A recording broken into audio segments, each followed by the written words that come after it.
The other day as I came into a neighborhood, I noticed that one of the signs by our mailboxes had blown over.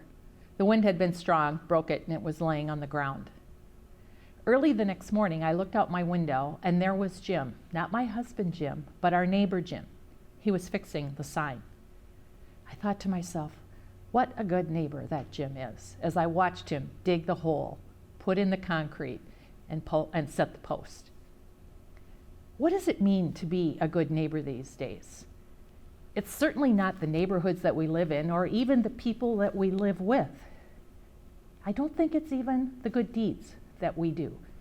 What makes a good neighbor is the way people see the world, seeing it not just with their eyes, but with their hearts. In the story of the Good Samaritan, there are 3 travelers.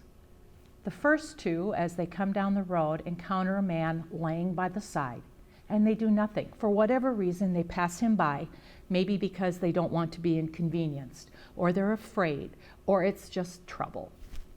But the third man, who sees the man laying beside the road, stops. He sees a need, and he does something about it.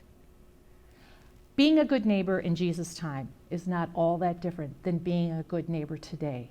It is about the way we see the world.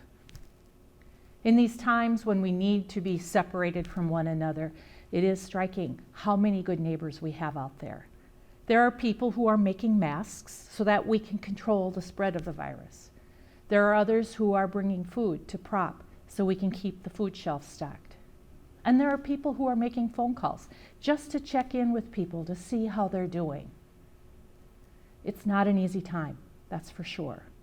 But in the midst of everything that's hard are many opportunities to see a good neighbor and to be one.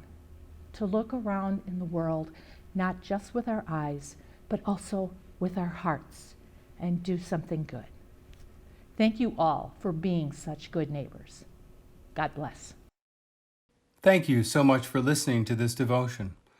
We welcome you to join St. Andrew Pastors every Monday morning at 10:30.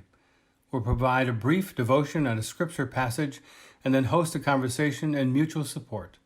Make sure to register online. Remember, in this Together live edition, Monday mornings at 10:30.